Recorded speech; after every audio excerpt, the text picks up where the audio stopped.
Hello everyone. इस video में हम लोग पढ़ने वाले हैं ओपन चैनल फ्लो, जो कि हाइड्रोलिक्स का पार्ट है। एंड ये चैप्टर बहुत ही इंपॉर्टेंट है polytechnic and civil engineering students के लिए। तो ये स्टार्ट करते हैं। So we are studying open channel flow series and सबसे पहले हम इसका इंट्रोडक्शन स्टार्ट करेंगे। ओपन चैनल फ्लो का मतलब क्या होता है? ऐसा फ्लो जो एटमॉस्फेरिक प्रेशर के कांटेक्ट में होता है, which is under atmospheric pressure. आप देख सकते हो ओपन चैनल फ्लो में आपके रिवर्स, आपके कैनल्स, आपका डैम का फ्लो, ये सारे के सारे ओपन चैनल फ्लो है। सो जो आप पहला फिगर देख रहे हो आपके सामने, this is flow through river. ये रिवर है। तो रिवर एक जो फ्लो हो रहा है ये एटमॉस्फेरिक प्रेशर के कांटेक्ट में हो रहा है एंड पानी ग्रेविटी की मदद से फ्लो हो रहा है from one place to another place. That is nothing but an open channel flow. तो ओपन चैनल फ्लो की खासियत क्या है कि इसमें पानी ग्रेविटी की मदद से फ्लो होता है, पानी पे एटमॉस्फेरिक प्रेशर आता है एंड पानी एक फ्री सरफेस फॉर्म करता है। There is a formation of free surface. अब सेकेंड फिगर आप देख सकते हो यहाँ पे, ये सेकेंड फिगर है सीवर पाइप का। ये सीवर पाइप है। जो भी गंदा जो कचरा निकलता है, पानी वेस्ट, लिक्विड वेस्ट हमारे घरों में से, तो वो सीवर पाइप्स के थ्रू डिस्पोज होता है कोई भी ट्रीटमेंट प्लांट में। So sewer pipe is also an example of open channel flow. मतलब सीवर पाइप से जो पानी फ्लो होता है ना, उसको भी हम लोग ओपन चैनल फ्लो की कैटेगरी में पकड़ते हैं। अब आप बोलेंगे सर कि सीवर पाइप तो एक सर्कुलर पाइप है, एक क्लोज्ड कंड्यूट है, उसको हम ओपन चैनल फ्लो क्यों पकड़ रहे हैं? तो इसका मैं एक्सप्लेनेशन आपको आगे देता हूँ। सबसे पहले मैं डिफाइन करता हूँ इसको कि ओपन चैनल फ्लो क्या होता है। So it is the flow in which the flow occurs under the impact of gravity. मतलब इसमें ग्रेविटी की मदद से पानी फ्लो होने वाला है, उसको बोलेंगे open channel flow. Fluid runs under the impact of atmospheric pressure. मतलब एटमॉस्फेरिक प्रेशर की वजह से पानी फ्लो हो रहा है, यानी पानी के ऊपर एटमॉस्फेरिक प्रेशर आ रहा है। Fluid flowing through the channel forms a free surface. मतलब इसमें एक फ्री सरफेस बनती है फ्लूइड के ऊपर। मैं पे एक स्लाइड ले लेता हूँ। सो अगर हम ओपन चैनल की बात करें तो लेट अस से ये एक ओपन चैनल है। जैसे मैंने आपको रिवर का एग्जांपल दिया था, ये रिवर का पानी है, ये इसका फ्री सरफेस है। ये पानी का क्या है? फ्री सरफेस है। पानी का डेप्थ है y। पानी का डेप्थ क्या है? y। तो y को बोलते हैं डेप्थ ऑफ फ्लो, इसको बोलते हैं depth of the flow. So open channel में पानी सबसे पहले ग्रेविटी की मदद से फ्लो होगा। Water will flow under the impact of gravity and इसके ऊपर एटमॉस्फेयर का प्रेशर लगा हुआ है एंड ये एक फ्री सरफेस फॉर्म करता है। It forms a free surface. So this is a free surface, इसको बोलते हैं फ्री सरफेस। ऑलराइट। सो ये तीन पॉइंट्स आपके लिए बहुत इंपॉर्टेंट है, आप इसको कॉपी में नोट कर लेना। एंड इसका एग्जांपल क्या है? फ्लो थ्रू रिवर, जो मैंने आपको शो किया, flow through canal and flow through sewer pipe is a best example of open channel flow. अब मैं आपको एक्सप्लेन करता हूँ कि सीवर पाइप में जो पानी फ्लो हो रहा है उसको हम ओपन चैनल फ्लो की कैटेगरी में क्यों पकड़ रहे हैं। ठीक है। तो मान लो आपके ये सीवर पाइप है, this is the sewer pipe. Alright. अब इसमें सीवर पाइप में कभी भी पानी फुल्ली रन नहीं करता, इट विल रन पार्शली। मतलब पानी का जो डेप्थ है ना, वो पार्शल रहता है। तो लेट अस से ये आपका एक सर्कुलर पाइप है, this is your sewer pipe and इसमें एक फ्री सरफेस बन रही है, एक फ्री सरफेस बन रही है पानी की, और पानी इसमें पार्शली रन कर रहा है। पानी इसमें क्या कर रहा है? पार्शली रन कर रहा है। So you can see that sewer pipe, इसमें सबसे पहले फ्री सरफेस बन गया एंड सीवर पाइप में पानी ग्रेविटी की मदद से फ्लो होता है। It flows under the impact of gravity and इसमें जो पानी होता है इसमें भी एटमॉस्फेयर का प्रेशर ही आता है। So it is subjected to atmospheric pressure and hence we say that sewer pipe is a best example of open channel flow. ये भी एक एग्जांपल है किसका? ओपन चैनल फ्लो का। ये काफ़ी इंटरव्यूज में या फिर वाइवा में पूछता है कि वाई सीवर पाइप फ्लो या why flow through sewer pipe is an example of open channel flow, because the water inside the sewer pipe runs under the impact of gravity, it forms a free surface and it is under atmospheric pressure. Alright, तो ये आपको इसका reason देना। तो examples में मैंने याद रखना, flow through rivers, canal, sewer pipes, they are the best example of flow through open channels. Alright, चलिए आगे बढ़ेंगे। तो ये फिगर आप देख सकते हैं, ये एक रिवर का एग्जांपल दी मैंने आपको, this is example of river and this is an example of sewer pipe. इसमें एक लास्ट चीज बची है सीवर पाइप में। सीवर पाइप को हम लोग बोले ओपन चैनल फ्लो, या इसको बोलते हैं नॉन प्रेशर फ्लो, इसको बोलते हैं नॉन प्रेशर फ्लो। ऑलराइट, मतलब इसमें प्रेशर एटमॉस्फेरिक प्रेशर होता है, तो इसलिए इसको नॉन प्रेशर फ्लो बोलते हैं। चलिए अब कुछ बेसिक टर्म्स की स्टडी करते हैं जो कि ओपन चैनल फ्लो में पढ़ना कंपलसरी है। आपके सारे न्यूमेरिकल्स एंड जो भी आगे के एडवांस टॉपिक्स है वो इस पे बेस्ड है। तो आइए स्टार्ट करते हैं एक एक करके। सबसे पहला है वेटेड एरिया।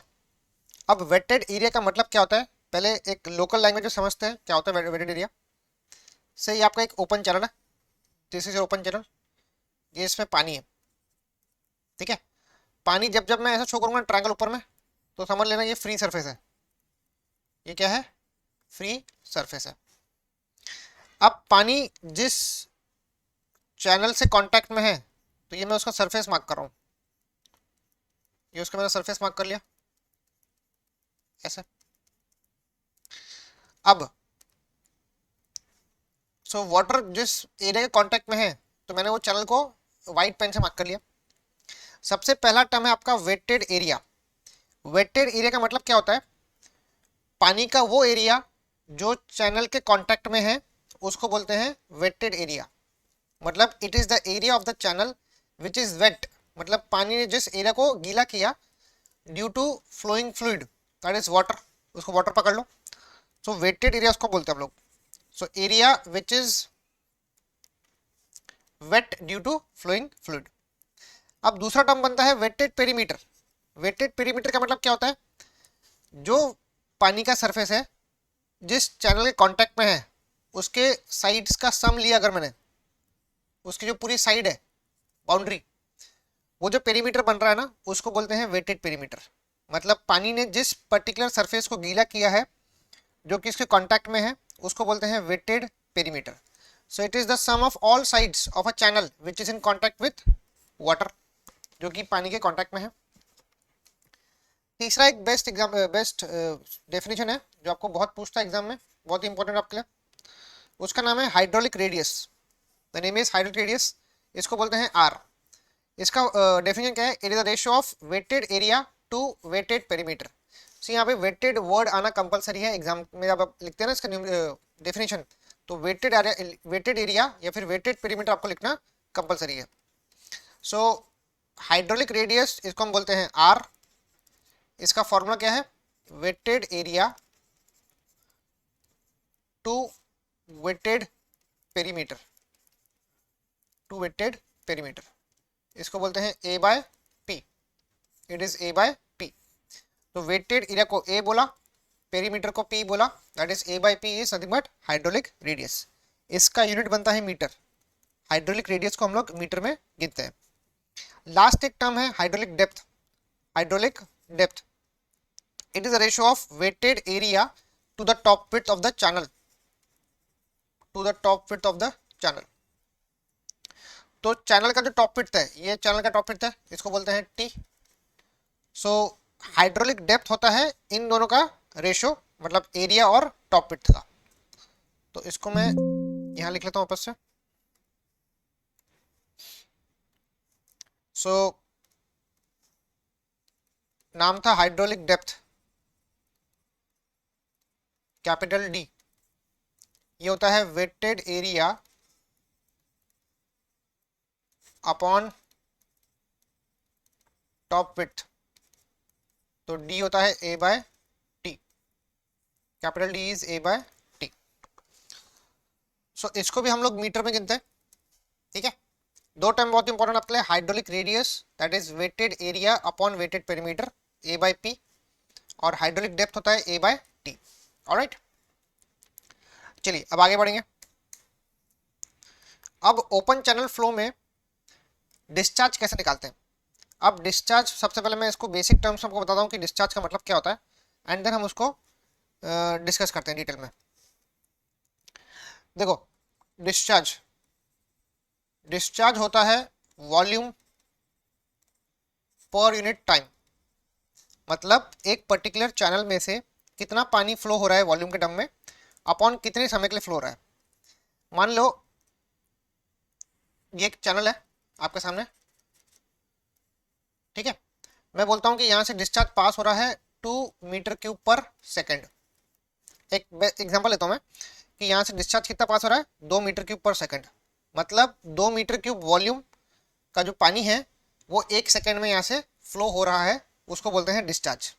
सो डिस्चार्ज का बेसिक डेफिनेशन ये है, it is nothing but the volume of the fluid flowing per unit time, मतलब कितने सेकेंड में कितना वॉल्यूम पानी फ्लो हुआ या कितने मिनट में कितना वॉल्यूम पानी फ्लो हुआ, उसको बोलते हैं डिस्चार्ज। ऑलराइट, अब डिस्चार्ज को हम लोग डेसिग्नेट करते हैं क्यू से। It is designated by the symbol Q. Volume क्या होता है? वॉल्यूम होता है area multiplied with length upon क्या है? टाइम है। तो area into length upon time, so ये हो गया एरिया। लेंथ अपॉन टाइम ये होता है वेलोसिटी। लेंथ अपॉन टाइम क्या होता है? वो होता है वेलोसिटी। तो डिस्चार्ज का फॉर्मूला होता है area into velocity. Discharge is nothing but area into velocity, small V बोलता हूं मैं इसको। तो स्मॉल वी का मतलब है वेलोसिटी, ठीक है। So discharge is nothing but area into velocity. Area को हम गिनते हैं मीटर स्क्वायर में, area is measured in metre square and velocity is measured in metre per second. तो आपका डिस्चार्ज क्या था? Area into velocity. तो डिस्चार्ज का यूनिट क्या बनता है? एरिया है मीटर स्क्वायर में, वेलोसिटी है मीटर पर सेकेंड में, तो ये बन जाएगा metre cube per second. It is metre cube per second. सो इसका यूनिट बन गया मीटर क्यूब पर सेकेंड। तो डिस्चार्ज को याद रखना, हमेशा मीटर क्यूब पर सेकेंड में हम लोग मेजर करते हैं। ऑलराइट, इसमें एक और चीज याद रखना कि 1 मीटर क्यूब, 1 मीटर क्यूब वो होता है 1000 लीटर। 1 मीटर क्यूब कितना था? 1 मीटर क्यूब के अंदर 1000 लीटर वॉल्यूम आता है। 1000 मतलब होता है 10 की पावर 3 लीटर। 1000 मतलब होता है 10 power 3 litre. Alright, so 1 metre cube is 1000 litre is 10 की पावर 3 लीटर्स। चलिए यहां तक आपको क्लियर है। So discharge is nothing but volume per unit time. इसको मैं और अगर एलॉबरेट करूं तो डिस्चार्ज होता है एरिया इंटू वेलोसिटी। इसको हम लोग मेजर करते हैं मीटर क्यूब पर सेकेंड में, एंड 1 मीटर क्यूब क्या होता है? It is 1000 litres. ऑलराइट, अब डिस्चार्ज में आपका एक और टर्म बचा है, सी। जस्ट मैंने अभी क्या पढ़ा कि डिस्चार्ज होता है एरिया मल्टीप्लाइड विथ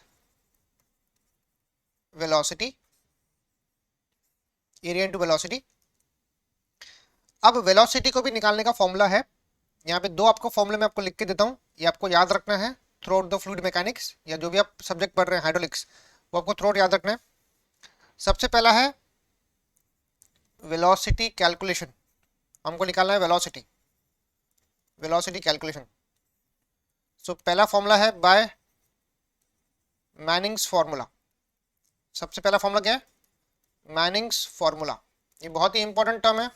दूसरे सब्जेक्ट जैसे कि आप पढ़ते हैं ना, इन्वायरमेंटल पढ़ते हैं, तो उसमें भी हम लोग वेलोसिटी निकालते हैं सीवर पाइप्स में, तो हम लोग यही फॉर्मूला यूज करते हैं।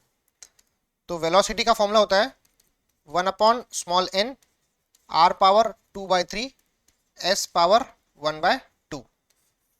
तो वेलोसिटी का फॉर्मूला क्या है? 1/n r की पावर 2/3 s की पावर 1/2। यहाँ पे r का मतलब आपको पता है, वो होता है हाइड्रोलिक रेडियस। r का मतलब क्या होता है? Hydraulic radius. जस्ट मैंने अभी इसको डिफाइन किया था, ये था wetted area upon weighted perimeter. It is the ratio of wetted area to wetted perimeter. और कैपिटल एस को बोलते हैं बेड स्लोप। कैपिटल एस को क्या बोलते हैं? इसको बोलते हैं बेड स्लोप, या फिर इसको लॉन्गिट्यूडनल स्लोप भी बोलते हैं। इसको लॉन्जिट्यूडनल स्लोप भी बोलते हैं। बेड का स्लोप मतलब अलोंग द लेंथ, जो भी आपके चैनल का स्लोप है अलोंग द लेंथ, क्योंकि पानी ग्रेविटी की मदद से फ्लो हो रहा है, तो ग्रेविटी की मदद से फ्लो होने वाला चैनल में कुछ ना कुछ तो बेड स्लोप होगा ना, तो उस बेड स्लोप को हम लोग एस बोलते हैं। दूसरा एक फॉर्मूला है जिसको बोलते हैं चेजिस फॉर्मूला, इसको बोलते हैं चेजिस फॉर्मूला। अच्छा, एक इसमें एक चीज छूट गई, यहाँ पे एन का मतलब होता है मैनिंग्स कांस्टेंट। एन का मतलब क्या था? Manning's constant. N is called Manning's constant, ये आपको याद रखना है। आपको अगर क्वेश्चन में एन दिया है, स्मॉल एन या कैपिटल एन भी बोलते कभी वक्त, तो एन दिया है मतलब याद रखना है मैनिंग्स फॉर्मूला यूज करना है। दूसरा है चेजिस फॉर्मूला। तो चेजिस फॉर्मूले के हिसाब से वेलोसिटी होती है c under root R S, it is c under root R S, ये अपना s हो गया। तो c क्या होता है? c होता है चेजिस कांस्टेंट। c क्या होता है? c is chassis constant. r मतलब हाइड्रोलिक रेडियस, हमने डिस्कस किया। s का मतलब सेम होता है बेड स्लोप। तो दो फॉर्मूले बहुत ही इंपॉर्टेंट है, Manning's formula, chassis formula. Discharge कैसे निकालते हैं? एरिया इनटू वेलोसिटी से। अब हम पढ़ेंगे कि ओपन चैनल फ्लो में कौन से अलग अलग सेक्शंस होते हैं जिसमें आपको एरिया, पेरीमीटर, ये सब टर्म्स निकालने पड़ते हैं। तो सबसे पहला अपना जो सेक्शन है उसका नाम है रेक्टेंगल सेक्शन। सबसे पहला क्या है? Rectangle section. The very first is rectangle section. तो मैं सबसे पहले रेक्टेंगल ड्रॉ कर लूंगा। ये अपना रेक्टेंगल ड्रॉ कर लिया हम लोगों ने। एक रेक्टेंगल चैनल है, इसको ना विजुअलाइज कर सकते हो कि फील्ड में एक रेक्टेंगल एक स्लोप है एंड वो अलोंग द लेंथ जा रहा है, ऐसा अलोंग द लेंथ जा रहा है, एंड उसके अंदर पानी है, यहाँ पे पानी फ्लो हो रहा है। ठीक है, प्रैक्टिकली रेक्टेंगल चैनल नहीं होता है, बट हम लोग लेबोरेटरी में जब कोई भी टेस्ट करते हैं या फिर कोई भी एक्सपेरिमेंट्स परफॉर्म करते हैं तो हम लोग लेबोरेटरी में रेक्टेंगल चैनल कंस्ट्रक्ट करते हैं। सो मान लो इसका बेस है बी का, इसका बेस है बी, और इसके पानी का डेप्थ कितना है? पानी का डेप्थ है y। ठीक है, आपको हमेशा न्यूमेरिकल में पानी का डेप्थ देखना है कि पानी का डेप्थ कितना दिया हुआ है। तो यहाँ पे b को बोलते हैं विड्थ, b को बोलते हैं विड्थ, y को बोलते हैं depth of flow, depth of flow मतलब पानी का डेप्थ कितना है। अब अगर रेक्टेंगल चैनल में अगर आपको एरिया निकालनी है, मैं बात कर रहा हूँ वेटेड एरिया की, वेटेड एरिया की, तो रेक्टेंगल में एरिया निकालने का फॉर्मूला सिंपल है, बेस इंटू हाइट करते हैं आप लोग। तो बेस है बी, हाइट है वाई, ये आएगा बी इंटू वाई। तो एरिया क्या हो गई? वेटेड एरिया क्या हो गई? बी इंटू वाई हो गई। ठीक है, यहाँ तक क्लियर है। अब सेकेंड टर्म में निकालूंगा वेटेड पेरीमीटर। सेकेंड टर्म क्या था? Weighted perimeter P. तो पी होता है, देखो आप का जो पानी है, ये जो पानी है ये फ्री सरफेस है पानी का, this is a free surface. ये पानी इस के कांटेक्ट में है, ये पानी बेस के कांटेक्ट में है, और ये पानी याले वर्टिकल साइड के भी कांटेक्ट में है। तो पेरीमीटर क्या होता है? पेरीमीटर होता है simply some of all sides. तो साइड्स को ऐड करेंगे, पहला है बॉटम वाला साइड बी पकड़ लो, फिर ये बाजू वाला साइड है वाई, डेप्थ पकड़ लो वाई एक साइड से, एंड ये दूसरा वाई सेकेंड साइड से, तो B plus Y plus Y. तो पेरीमीटर क्या बनता है? बी प्लस टू वाई बनता है। So perimeter is B plus two Y. ये आप भूलेंगे नहीं क्योंकि बहुत ही इंपॉर्टेंट है। पेरीमीटर निकालने का फॉर्मूला रेक्टेंगल में बी प्लस टू वाई। चलिए आगे बढ़ेंगे। थर्ड में निकालूंगा hydraulic radius. Hydraulic radius R. R क्या होता है? वो होता है ए बाय पी। आर होता है ए बाय पी। एरिया होता है बी इंटू वाई, और पी क्या होता है? B plus two Y. R is A by P था, ए क्या था? बी वाई, और पेरीमीटर क्या है? B plus two Y. Fourth एक टर्म था हाइड्रोलिक डेप्थ, इसको बोलते हैं डी। तो डी क्या होता है? ए बाय टी होता है, मतलब wetted area bye top width होता है ना फॉर्मूला, तो इसको बोलते हैं ए बाय टी। अब ध्यान देना इसमें, रेक्टेंगल का टॉप विड्थ, ये इसका टॉप विड्थ है, इसको बोलते हैं टी। ये टी और ये बी आपको सेम दिख रहा है, तो ये होगा टी बराबर बी। तो एरिया क्या था, B into Y, top width क्या है बी, यहाँ पे बी भी कट गया, तो डी क्या बन गया, वाई बन गया। तो याद रखना रेक्टेंगल चैनल के लिए हाइड्रोलिक डेप्थ की वैल्यू वाई बनती है। रेक्टेंगल चैनल के लिए हाइड्रोलिक डेप्थ क्या बनता है, वाई बनता है। Alright, so D equal to Y, this is very important. And hydraulic radius A by P B Y upon B plus two Y, area का फॉर्मूला अलग है, पेरीमीटर का फॉर्मूला आ गया। ठीक है, तो this is all about rectangle section. इसमें 4 फॉर्मूले बहुत ही इंपॉर्टेंट आपके लिए।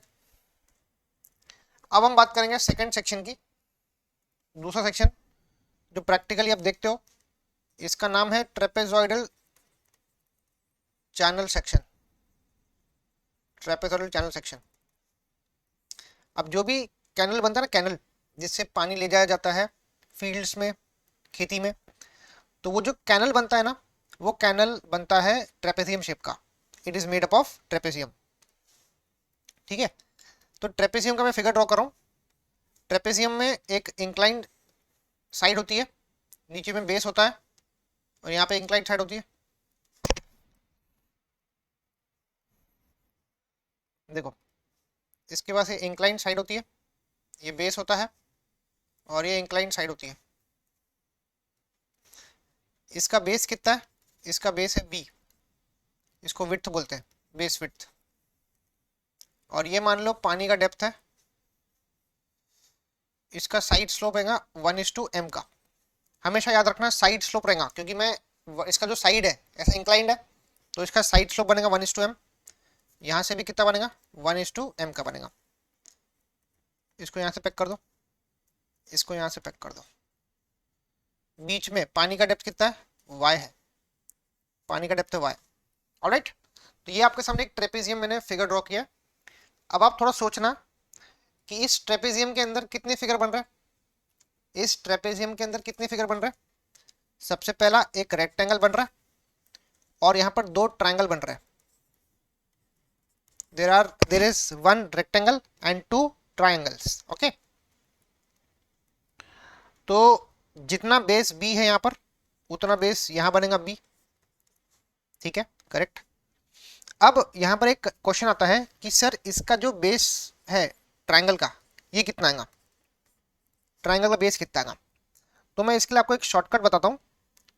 आपके पास ट्रायंगल की हाइट है, ये ट्रायंगल की हाइट कितनी है, बताइए ट्रायंगल की हाइट कितनी है। जितना y है उतना ये y है। ठीक है, तो आपको निकालना है अभी इसका ट्रायंगल का बेस, ये वाला ऊपर वाला। तो कैसे निकालेंगे आप सिंपली क्या करेंगे, ये जो साइड स्लोप है m, इसको डायरेक्टली y से मल्टीप्लाई कर देंगे ना, तो ये मिल जाएगा m इंटू वाई।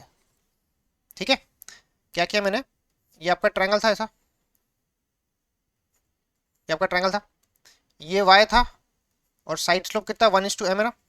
तो आप क्या करो, m को इससे मल्टीप्लाई कर दो, यहाँ लिख लो my, तो आपको इसका साइड स्लोप, उसका जो बेस है वो my मिल जाएगा। ठीक है, so this is the base of the triangle, ये ट्रायंगल का बेस मिल गया आपको my। तो यहां से भी क्या रहेगा, ये रहेगा m इंटू वाई। ठीक है, अब आप निकाल सकते हैं इसकी एरिया। तो पहला स्टेप, वेटेड, अगर आपको एरिया निकालनी है ए, चलो सबसे पहला फिगर है रेक्टेंगल का। रेक्टेंगल का एरिया कितना होता है, रेक्टेंगल का एरिया वो होता है बी इंटू वाई। आप देख सकते हो पहला रेक्टेंगल बन रहा है, पहला फिगर, तो होगा बी इंटू वाई, प्लस उसके अंदर 2 ट्रायंगल है, तो 2 ट्रायंगल का एरिया 2 इंटू हाफ, बेस कितना है, बेस मैंने निकाला एम वाई, ये आ गया एम वाई, और उसकी हाइट कितनी है, वो है Y, that is Y. Students को अगर डाउट है कि एम वाई कैसे आया, तो सिंपल याद रखना, ट्रायंगल जो आपको दिख रहा है ना, उसका हाइट आपको मालूम है वाई, साइड स्लोप कितना है एम है, 1:m है, तो आप हॉरिजॉन्टल m को y से मल्टीप्लाई कर देना, आपको मिल जाएगा एम वाई, मतलब आपको बेस फिट मिल जाएगा। ठीक है, आप डायरेक्टली शॉर्टकट में याद रख सकते हैं। तो ये आ गया इसका बेस फिट। सो यहाँ पे 2 2 कटता, तो एरिया क्या बनता, B Y plus M Y का स्क्वायर, एरिया बनेगा B Y plus M Y का square. So this is how we calculated the weighted area of a trapezium channel.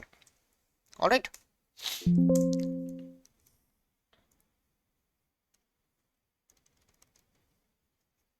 अब मैंने एरिया निकाल लिया. अब मुझे निकालना है इसका वेटेड पेरीमीटर.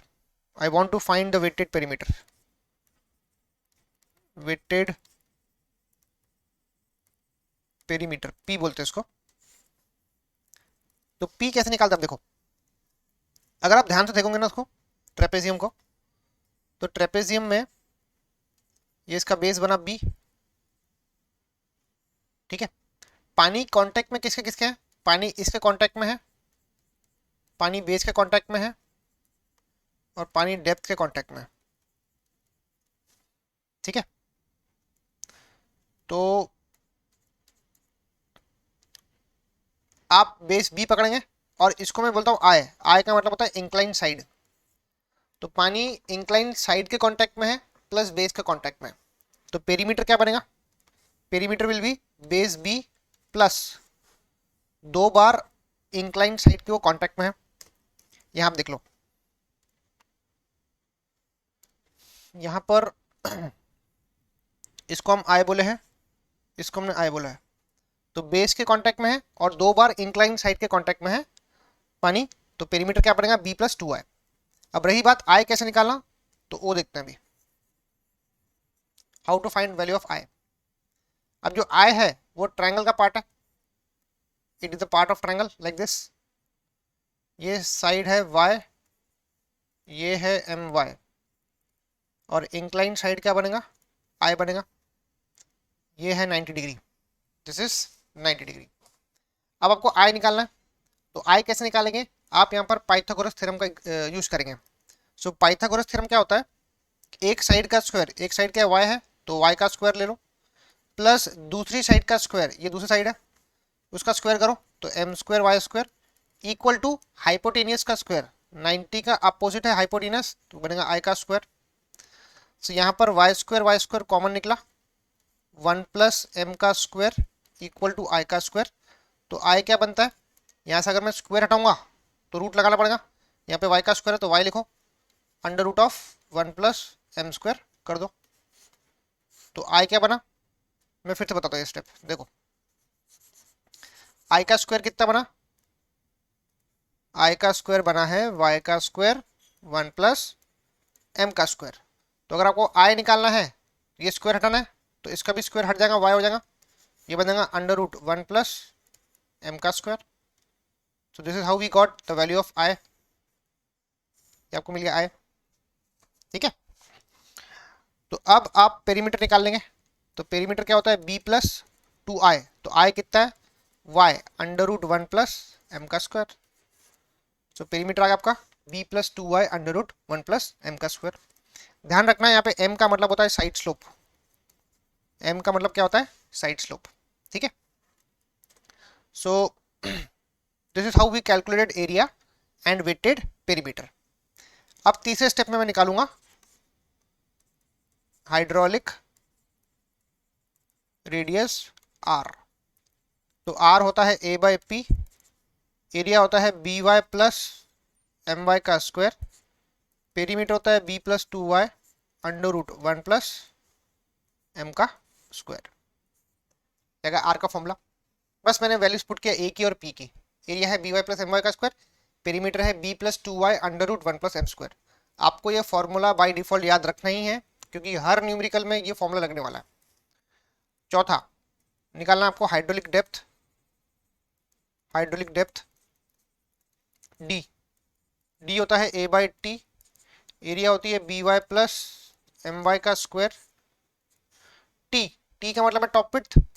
अब ये ट्रेपेजियम की टॉप विड्थ क्या बन रही है? आप देख सकते हो यहां से लेकर यहां तक ये पूरी टॉप विड्थ है, इसको टी बोलता हूं मैं. शायद आपको नहीं दिख रहा होगा तो मैं यहाँ ड्रॉ कर लेता हूँ वापस से. ठीक है. ये बी है तो ये भी बी है, ये था एम वाई, ये था एम वाई. तो टॉप विड्थ क्या बनेगा? टॉप विड्थ बनता है बी प्लस 2 बार एम वाई है तो 2 एम वाई। सो डी का फॉर्मूला आ गया A by T, that is B Y plus M Y का square upon B plus 2my.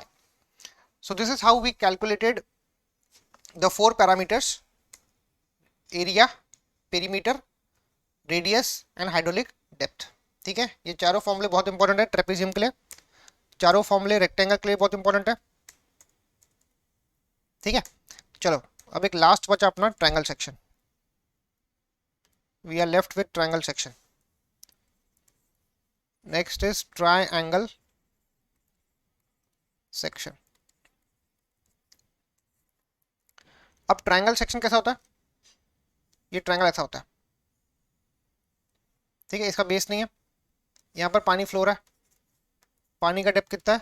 y है, साइड स्लोप कितना है? 1:m यहाँ से है, 1:m यहाँ से भी है। ठीक है, अब शॉर्टकट वही अप्लाई करेंगे, ये m है और ये बीच का डेप्थ कितना है? y है, दिस इज y, तो ये क्या बन जाएगा? ये बन जाएगा my, ये भी क्या बन जाएगा? my। सो टॉप विड्थ कितना बन रहा अपना? टॉप विड्थ है ये t, t बोले तो टॉप विड्थ। आप बताइए टॉप विड्थ कितना बन रहा? my प्लस my, वो बन जाएगा 2my, it is 2my। C basic याद रखना, ट्रेपेजियम के अंदर एक रेक्टेंगल था, दो ट्रायंगल थे। अब ट्रायंगल के अंदर बेस नहीं रहेगा, सिर्फ दो इंक्लाइन साइड रहेंगी, इसमें बेस को हटा देना और सिर्फ इंक्लाइन साइड पकड़ लेना। ठीक है,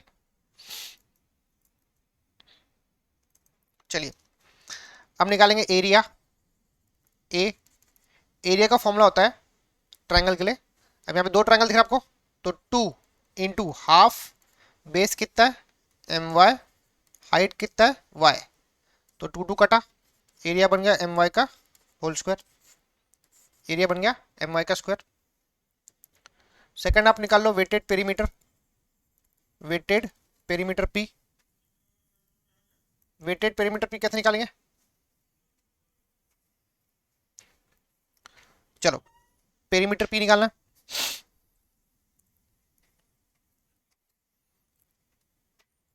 तो ये जो इंक्लाइन साइड है इसके कांटेक्ट में पानी है, तो ये आई पकड़ लेंगे, इसको भी आई पकड़ लेंगे, तो यहाँ पे इंक्लाइन साइड क्या बनता? ये बनता 2 इंटू आई। पेरीमीटर क्या बनता है? 2 इंटू आई। ये 2 लिखा। आई का फॉर्मूला मैंने आपको पहले ही प्रूफ करके दिया हूँ, यहाँ पे अपने आई प्रूफ किया था, यह था y under root 1 plus M का स्क्वायर, तो यहाँ यूज कर लेंगे y under root 1 plus M का स्क्वायर, यह p, this is p। So triangle के लिए एरिया का फॉर्मूला my का स्क्वायर, पेरीमीटर में 2y plus 2y into under root 1 plus M square. यहाँ से हमने क्या किया? बस ट्रेपेजियम से 20 फीट हटा दिया, अगर यहाँ से b हटा दिया तो बन जाएगा एरिया का फॉर्मूला my का स्क्वायर, पेरीमीटर से b हटा दिया तो बन जाएगा 2y under root 1 plus M square for triangle section. Third हम निकालेंगे हाइड्रोलिक रेडियस। हाइड्रोलिक रेडियस इसको बोलते हैं r। r होता है a बाई पी, एरिया कितनी है? वो है my का स्क्वायर, पेरीमीटर क्या है? 2y under root 1 plus M का स्क्वायर, यहाँ से y कटेगा, r will be my upon twice under root 1 plus M का स्क्वायर, तो यहाँ पे आपका r आ गया। ठीक है, आप वीडियो पॉज करके भी लिख सकते हैं। लास्ट है hydraulic depth, capital D. D क्या था? a बाई टी, एरिया कितना है? वो है my का स्क्वायर, और टॉप विड्थ कितना है?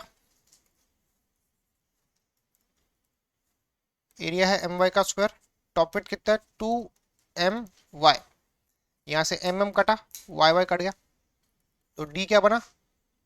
वो बनता है y बाय 2, d बनता है y by 2। So this is all about the triangle section. चारों पैरामीटर हमने निकाल लिया, तो इन तीनों सेक्शंस में रेक्टेंगल, ट्रेपेजियम और ट्रायंगल, इनके चारों पैरामीटर्स का फॉर्मूला आपको पता रहना कंपलसरी है। बस आपको दोनों का, तीनों का एरिया और पेरीमीटर निकालना चाहिए, then it will be easy to calculate r and d।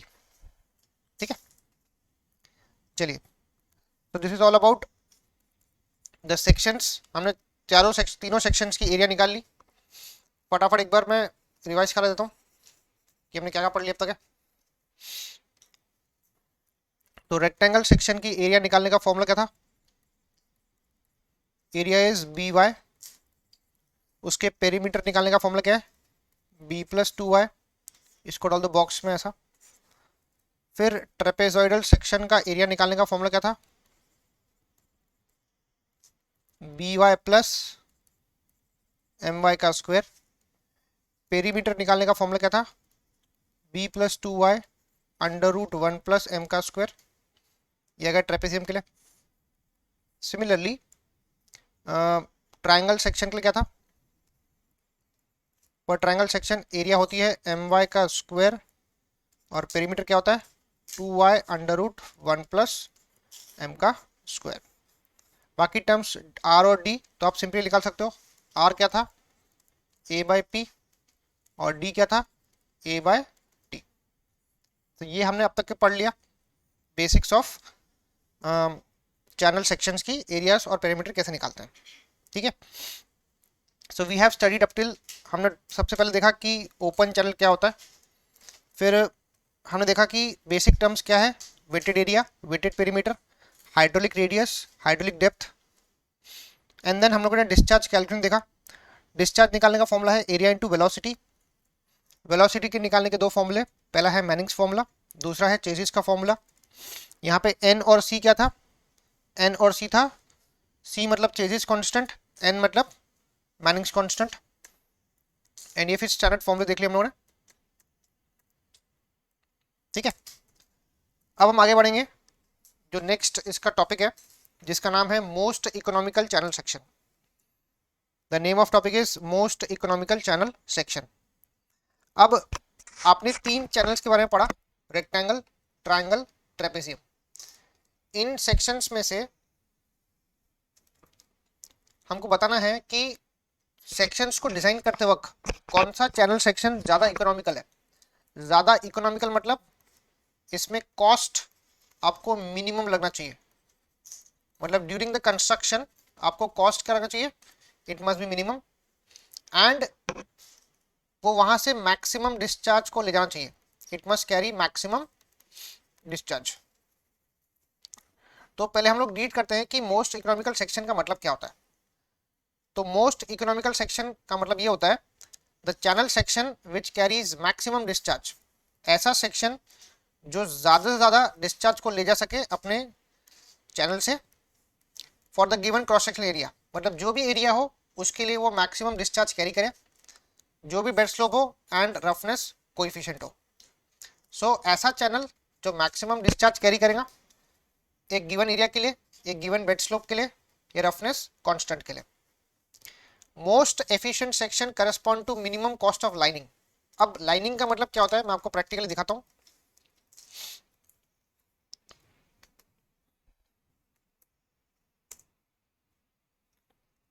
Let us हम एक कैनल देखते हैं। We can see a canal.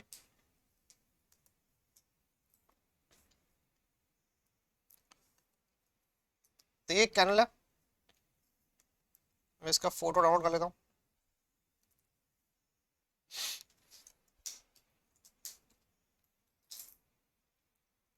So this is a canal. ठीक है,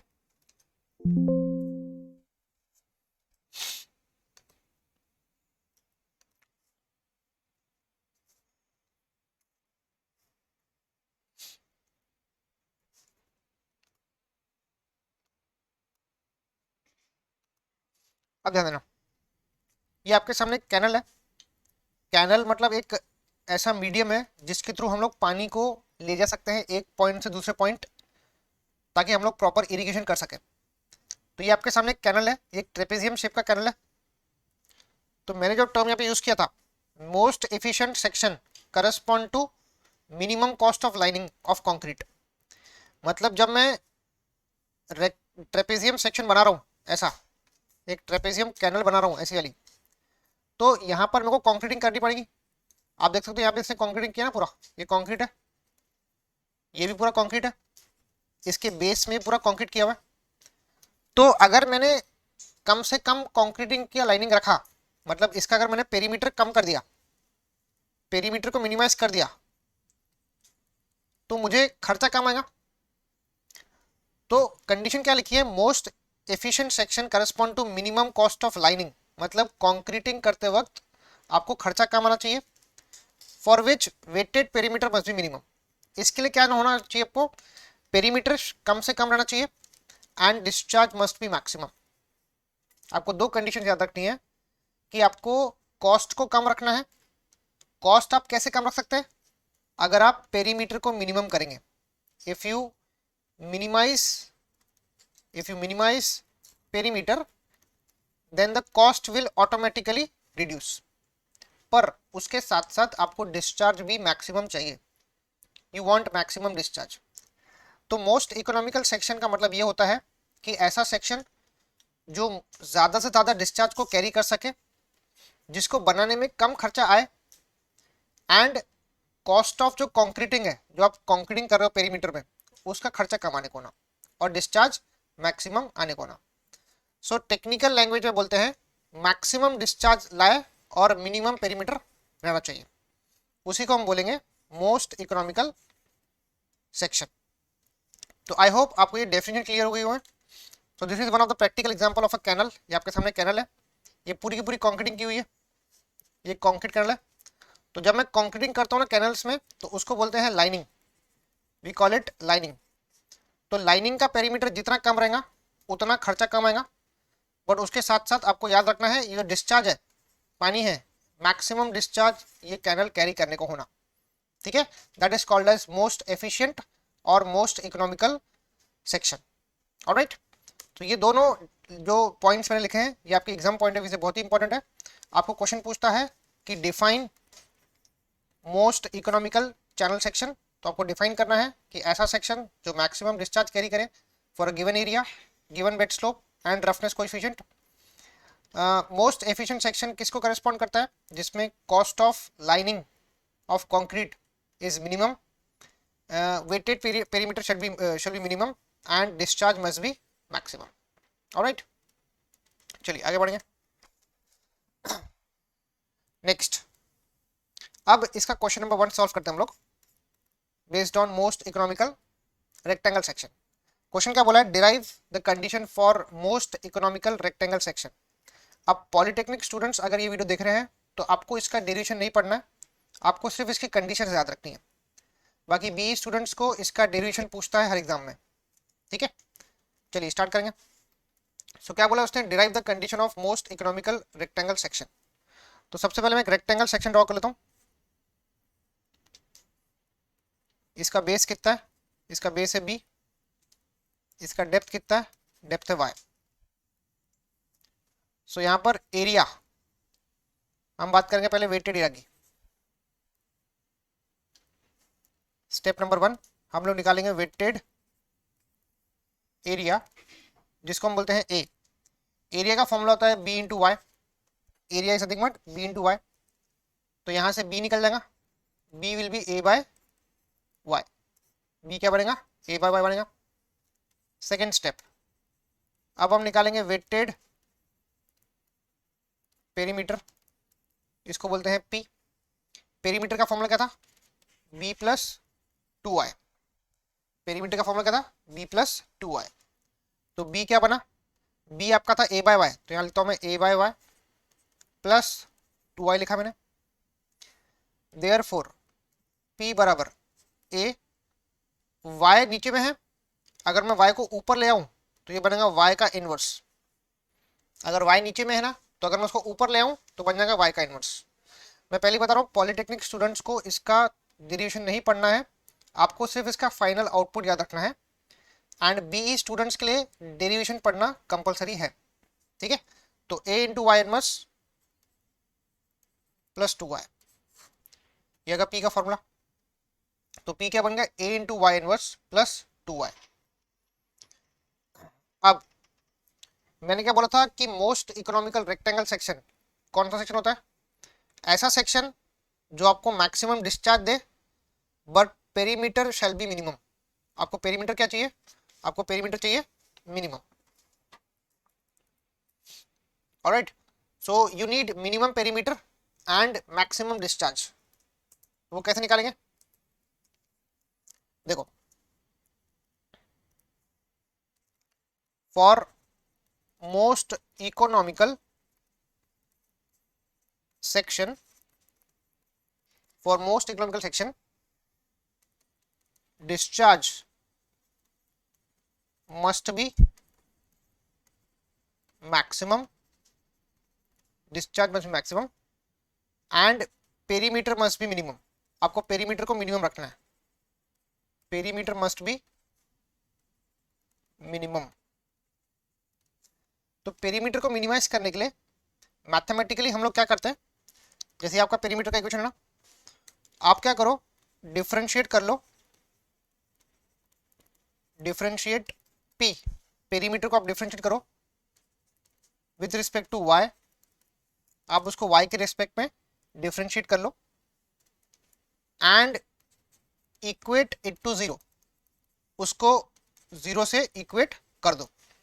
ठीक है, क्या किया, पी को डिफरेंशिएट किया with respect to Y and उसको इक्वेट टू कर दिया जीरो। इसको मैथमेटिक्स की लैंग्वेज में बोलते हैं मैक्सिमा मिनिमा कंडीशन अप्लाई करना।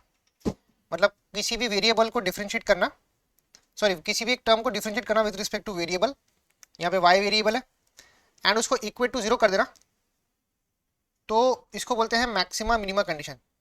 तो अपने को चाहिए perimeter minimum, we want minimum perimeter ना, तो मिनिमम पेरीमीटर के लिए हम लोग क्या कर रहे हैं, पी को डिफरेंशिएट कर रहे हैं विथ रिस्पेक्ट टू वाई और उसको इक्वेट टू जीरो करने वाले हैं, उसको इक्वेट टू जीरो कर देंगे। This is for minimum perimeter हमने किया। ठीक है, तो आ जाओ, अब इसको डिफरेंशिएट करेंगे, डी बाई डी वाई लिखा, पेरीमीटर क्या है आपका, what is your perimeter, that is A into Y का inverse plus two y, A into Y inverse plus two y equal to zero. ठीक है, अब बहुत से स्टूडेंट्स को डिफरेंशिएशन में दिक्कत जाती है, तो मैं यहाँ पे आपको लिख के देता हूँ कि इसको डिफरेंशिएट कैसे करना। मान लो आपने पढ़ा होगा डेरिवेटिव ऑफ एक्स, एक्स का डेरिवेटिव क्या होता है विथ रिस्पेक्ट टू एक्स, मैंने लिखा डेरिवेटिव ऑफ एक्स मतलब D by D x of x, वो बनता है 1। अगर मैं लिखता हूँ डेरिवेटिव ऑफ एक्स स्क्वायर तो वो क्या बनता है, वो बनता है 2x, इट इज 2x। अगर मैं लिखता हूँ डेरिवेटिव ऑफ x का पावर n, x का पावर n का डेरिवेटिव क्या बनेगा, वो बनेगा n x power n minus 1। Derivative of x की पावर n क्या बनता है, n x power n minus 1, this is n x power n minus 1 बनता है। तो अब इसको सॉल्व कैसे करेंगे, ये एरिया है अपना, इसको आप बाहर निकाल लो। यहाँ पे टर्म क्या है, y का इनवर्स है, यहाँ पे टर्म क्या है, y का इनवर्स। तो आपका फॉर्मूला क्या था, एक सेकंड,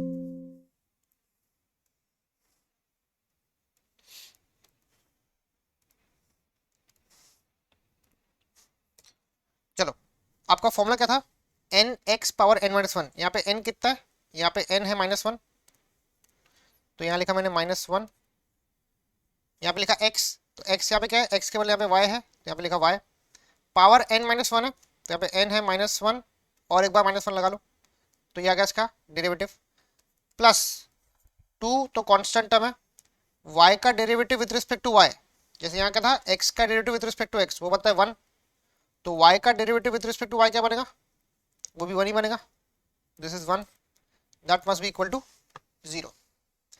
तो यहाँ पर -a लिखा, y का पावर -2 लिख दिया, प्लस 2 इक्वल टू 0। सो आगे बढ़ेंगे, -a, यहाँ पर y का पावर -2 है, y का पावर -2 है, अगर मैं इसको नीचे लिखूं तो ये y का स्क्वायर लिखना पड़ेगा, इट विल बी y का square plus 2, that must be equal to 0। उसकी वैल्यू क्या आती है, वो आती है 0। तो a अपॉन वाई का स्क्वायर ये बनता है 2, मैंने इसको राइट साइड में ले लिया। ठीक है, तो a अपॉन वाई का स्क्वायर क्या बनता है, वो 2 बनता है। तो एरिया बन गई 2y का स्क्वायर, एरिया बन गई 2y का स्क्वायर। एरिया होती है b इंटू वाई रेक्टेंगल के लिए, ये बन गया 2y का स्क्वायर।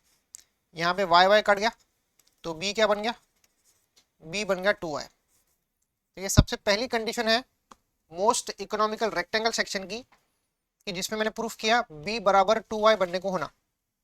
b बराबर 2 इंटू वाई अगर बनता है तो आपका मोस्ट इकोनॉमिकल रेक्टेंगल सेक्शन बन जाएगा।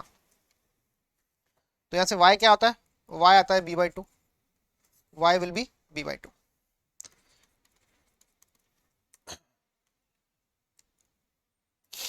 सो this is all about b equals to 2y। अब लास्ट स्टेप में मैं निकालूंगा हाइड्रोलिक रेडियस। मैं चेक करूंगा कि हाइड्रोलिक रेडियस क्या होता है मोस्ट इकोनॉमिकल रेक्टेंगल के लिए। तो r होता है a/p, r क्या होता है a/p। एरिया कितनी है, एरिया है आपकी b into Y.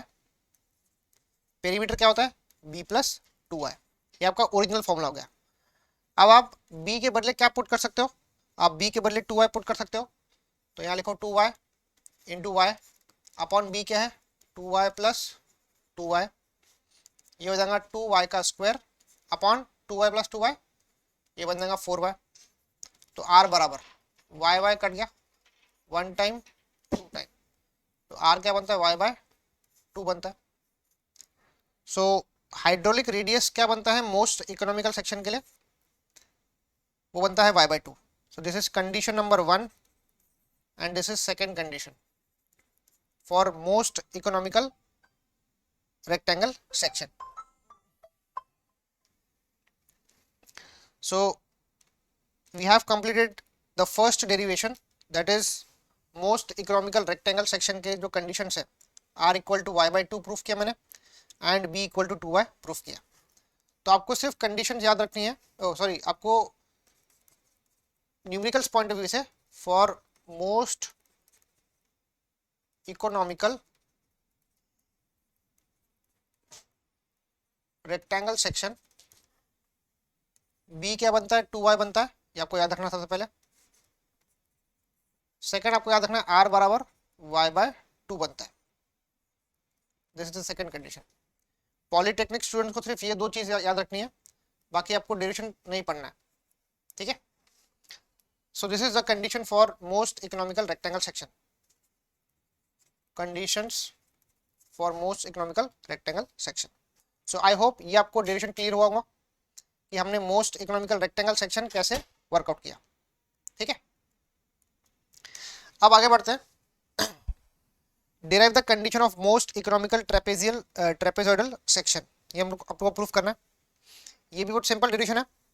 B point of view से अगर आप यूनिवर्सिटी एग्जाम्स के लिए तैयारी कर रहे हो तो ये क्वेश्चन आपके लिए बहुत ही इंपॉर्टेंट है। हर साल इसके ऊपर एक क्वेश्चन आता है, बोलता है derive the condition of most economical trapezium section. This has been asked for 8 marks, this has been asked for 8 marks.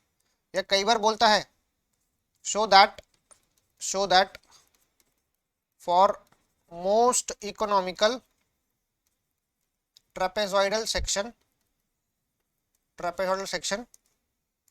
b plus 2my equal to 2y under root 1 plus m square. ये proof करने के लिए बोल देता है, ठीक है। तो ये बहुत ही इंपॉर्टेंट आपके लिए डेरिवेशन होने वाला है। पॉलिटेक्निक स्टूडेंट्स को सिर्फ इसका आउटपुट याद रखना है कि फाइनल आंसर क्या है, ठीक है। चलिए स्टार्ट करते हैं स्टेप नंबर 1 से। We will begin with step number 1।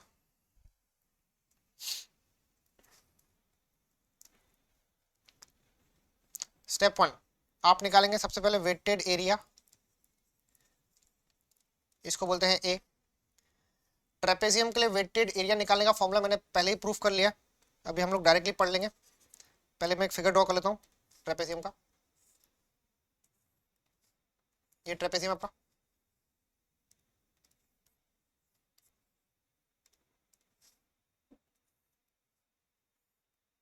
ठीक है। इसका बेस कितना है, बी है।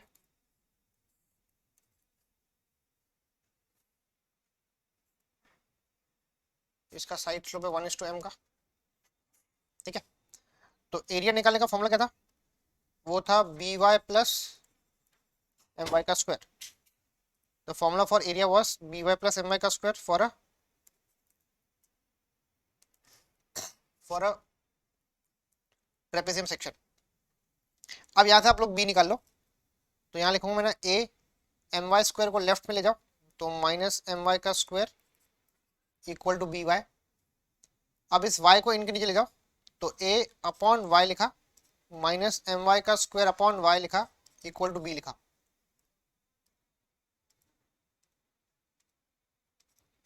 तो y को इससे मैंने डिवाइड कर दिया, a upon Y minus M Y का स्क्वायर अपॉन वाई किया, तो मेरा b का फॉर्मूला क्या बन गया इसमें, a अपॉन वाई, तो a इंटू वाई का इनवर्स लिखा, ये वाई वाई कट गया, तो माइनस एम वाई। तो b का फॉर्मूला क्या बना, a into Y inverse minus M Y लिखा, so b will be a Y inverse minus M Y. Alright, अब स्टेप 2 में आ जाओ, आप वेटेड पेरीमीटर निकाल लो। वेटेड पेरीमीटर p बोलते हैं इसको। p का फॉर्मूला क्या था, b plus 2y under root 1 plus m का स्क्वायर। सो वेटेड पेरीमीटर क्या था, b plus 2y under root 1 plus m का स्क्वायर। b क्या आएगा, a y का inverse minus M Y plus 2y under root 1 plus m का square. ये आ गया आपका b का वैल्यू जो मैंने वहां से निकाला था। डिफरेंशिएट कर लो p with respect to y and equate to 0 कर दो। ये हम क्यों कर रहे हैं, because we want minimum perimeter. This is for minimum wetted perimeter. ठीक है, तो मैं क्या करूंगा, ऊपर की जो वैल्यू है p की, उसको डिफरेंशिएट करूंगा with respect to y and उसको इक्वेट टू 0 कर दूंगा। तो dp by dy will be equated to 0।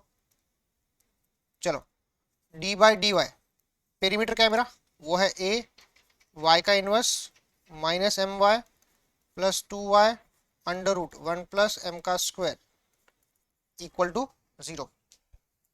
ठीक है, चलो डिफरेंशिएट करेंगे इसको। तो देयरफॉर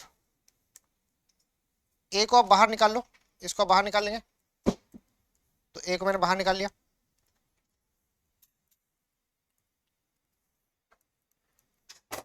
y इनवर्स का डेरिवेटिव वो आएगा -1 y का पावर -2, जैसे मैंने रेक्टेंगल में किया था ना, यहाँ देख लो आप, y पावर -1 क्या बना था, वो बना था -1 y पावर -2 बना था, तो मैंने सेम कॉपी कर लिया। इसके बाद से याद रखना डेरिवेटिव ऑफ, जैसे मैंने बोला D by D Y, derivative of y की पावर -1, y पावर -1 क्या बनेगा, वो बनेगा -1 y पावर -2 बन जाएगा। ठीक है, तो a y की पावर -2 माइनस m कॉन्स्टेंट है, तो -m लिखा, y का derivative with respect to y करूंगा तो वो बनेगा 1। ठीक है, याद रखना y का derivative with respect to y क्या बनता है 1 प्लस 2 y है अंडर रूट 1 प्लस m का स्क्वायर, तो यहाँ पे 2 लिखा। y का derivative with respect to y क्या बनता है, वो बनता है 1। बाकी टर्म सब कॉपी कर लो, that must be equal to 0। तो ये बनेगा -a y की पावर -2 को आप नीचे लिख लो, y का स्क्वायर बना, -m plus 2 under root 1 plus m का स्क्वायर इक्वल टू 0। अब इन दोनों टर्म्स को आप राइट पे ले जाओ, तो बनेगा a बाय वाई का स्क्वायर प्लस m, इसको मैं राइट में ले गया, लेफ्ट में क्या बचा 2 अंडर रूट 1 प्लस m का स्क्वायर बचेगा। ठीक है, अब इसको आप सॉल्व करेंगे, एरिया बनती है B Y plus M Y का स्क्वायर अपॉन वाई का square plus m equal to 2 under root 1 plus m का स्क्वायर। ऊपर में y कॉमन है, नीचे में y का स्क्वायर है, ऊपर में y कॉमन है, नीचे में y का स्क्वायर है, तो y कॉमन निकाल लिया, b plus M y upon Y का स्क्वायर, तो एक y कट जाएगा, plus m equal to 2 under root 1 plus M का स्क्वायर। तो इसको जब मैं सॉल्व करूंगा तो क्या बता मेरे पास,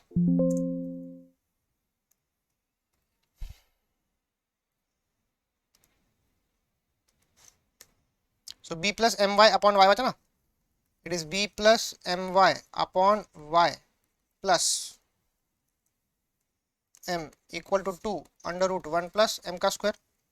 आप सिंपली क्रॉस मल्टीप्लाई कर दो इसको, तो B plus M Y plus, इसको क्रॉस करो यहाँ पर, तो यहाँ m y whole upon y बचेगा equal to 2 under root 1 plus M का स्क्वायर। तो जब मैं इसको सॉल्व करूंगा तो बी प्लस 2my, ये y को राइट पे ले जाओ, बनेगा 2y under root 1 plus M का स्क्वायर। तो b plus 2y equals to 2y under root 1 plus M square, ये ट्रेपेजियम के लिए सबसे पहली कंडीशन बनेगी मोस्ट इकोनॉमिकल ट्रेपेजियम सेक्शन की। तो आप देख सकते हो ये टर्म बना b प्लस 2my, जो कि होता है t, इसको बोलते हैं टॉप पिट t, बराबर y under root 1 plus M का स्क्वायर, क्या लिखा 2 y under root 1 plus M का स्क्वायर, ये मैंने प्रूफ किया था, ये बनता है I मतलब इंक्लाइंड साइड। तो अपन ने क्या प्रूफ किया, t equal to 2y for trapezoidal section, t will be equal to 2 times I मतलब inclined side, that will be valid for most economical trapezoidal section. All right, so ये बहुत ही important condition है। This is the first condition which we have proved that t equals to 2y। t क्या होता है, t होता है b plus 2my, और y क्या होता है, सॉरी I क्या होता है, वो होता है y under root 1 plus M का स्क्वायर। ऑलराइट, चलिए आगे बढ़ेंगे स्टेप नंबर 2 में। इसका एक लास्ट स्टेप देख लेंगे, हाइड्रोलिक रेडियस, इसको बोलते हैं R। R होता है A by p, weighted area upon weighted perimeter. A कितना है आपका, एरिया का फॉर्मूला था B Y plus M Y का स्क्वायर, अपॉन पेरीमीटर क्या होता है b plus 2y under root 1 plus M का स्क्वायर। ऊपर में y कॉमन निकलता तो y कॉमन निकालेंगे, बचेगा b प्लस एम वाई, नीचे में ये b लिखा प्लस, अब ध्यान से देखना ये जो 2y under root 1 plus M square है वो इससे मैच होता है, 2y under root 1 plus M square से। इसकी वैल्यू क्या है, वो है b plus 2my, it is b plus 2my। इसका मतलब 2y under root 1 plus M square के बदले में लिख सकता हूँ b plus 2my। So r will be equal to, ये y लिखा, ऊपर में b प्लस एम वाई लिखा, नीचे में b प्लस बी, ये बनता है 2b प्लस 2my। तो क्या बचा फॉर्मूला, नीचे में 2 कॉमन निकाल लो, यहाँ पे 2 कॉमन निकाल लिया, बचा b प्लस एम वाई, ये दो टर्म कट जाएंगे, this will get cancel, so r will be always also equal to y by 2। इसके लिए भी r क्या बनता है, वो बनता है y बाय 2। तो ये आपकी सेकेंड कंडीशन हमने प्रूव कर ली कि मोस्ट इकोनॉमिकल ट्रेपेजॉइडल सेक्शन के लिए r will be equal to y by 2। और पहली कंडीशन क्या थी, top width equal to 2 times inclined side, so top width है t that is b plus 2my, और इंक्लाइंड साइड है I that is y under root 1 plus m का whole square. ठीक है, सो अपन ने 2 कंडीशन प्रूफ की अब तक है,